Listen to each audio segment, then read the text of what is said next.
People in Cape Town gathered on Sunday at an Anglican church service featuring muffled bells that were rung as a tribute to Queen Elizabeth II. The British sovereign held the title Defender of the Faith and Supreme Governor of the Church of England.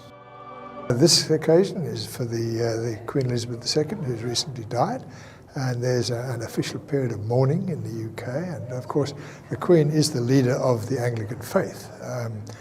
So as a mark of respect to that, we will ring half muffled for the period of the mourning.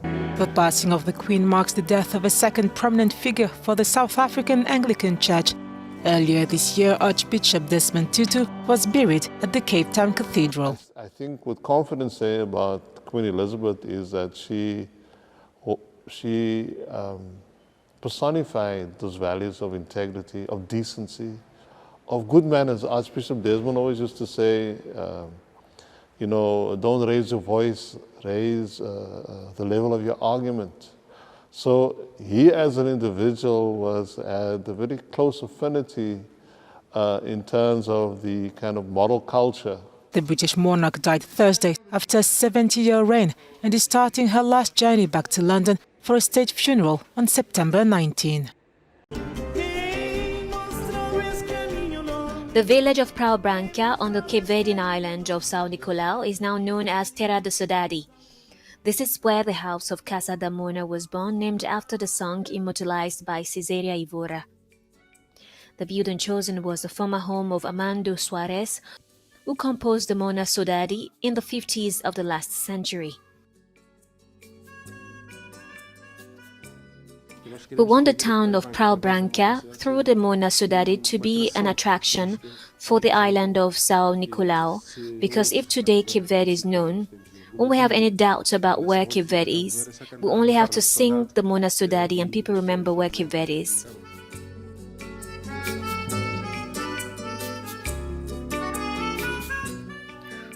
Morna is the typical Cape Verdean music and dance genre, usually accompanied by violin, piano, and guitar. The lyrics particularly express the romanticism, the way of life of its people, and a deep love for their land. A love generalized to all 10 islands of the archipelago, which led to Morna being classified as an intangible cultural heritage of humanity by UNESCO in 2019. The fact that we have a territorial representativeness here justifies this classification of Morna, which in itself shows that Morna is national regardless of its birthplace.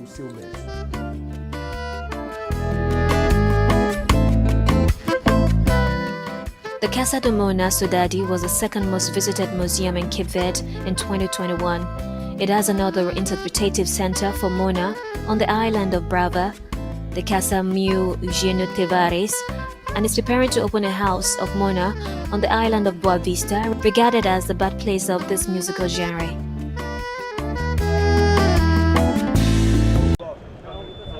The 6th edition of Contextile Contemporary Textile Art Biennale kick-started on the 3rd of September in the city of Guimarães, Portugal, bringing together several dozens of local and international artists, focusing on different thematic concepts. Ibrahim Mahama is a Ghanian artist presenting a selection of his artworks in this year's competition. This work is it's part of an old work which I started making back in 2012 when I was a student in uni, and it was basically my interest in these materials and the histories that they carry, because the bags are originally made in India and then brought to Ghana for the transportation of cocoa.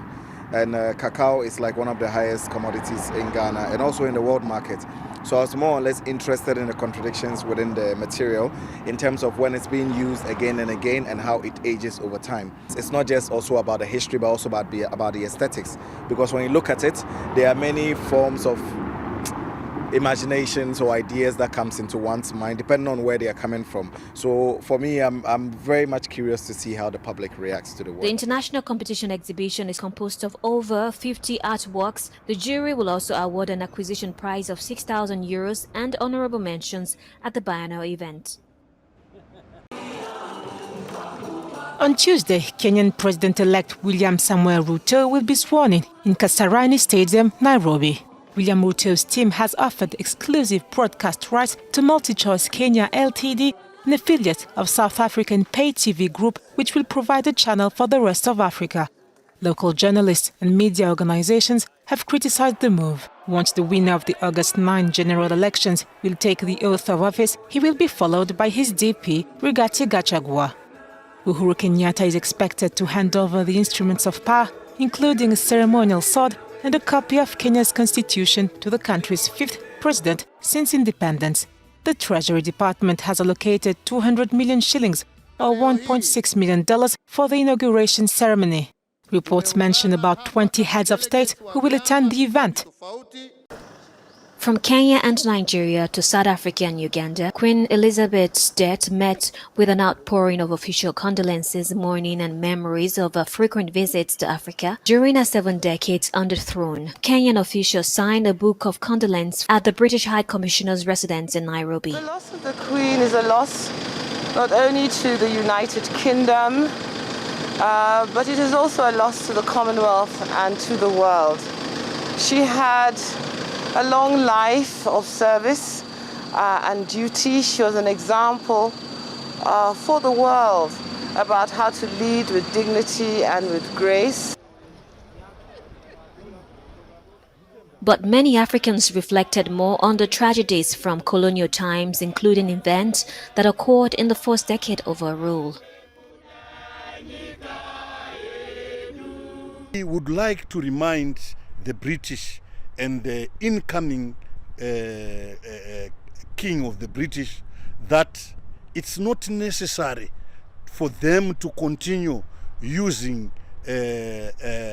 weapon of mass destruction sanctions against Zimbabwe, because it is evil for any nation to think that any other human being, black, green or white, does not deserve to develop socially, economically and politically. Her death came at a time when European countries are under pressure to reckon with their colonial histories, atoning for past crimes and returning stolen African artifacts held for years in museums from London to Paris.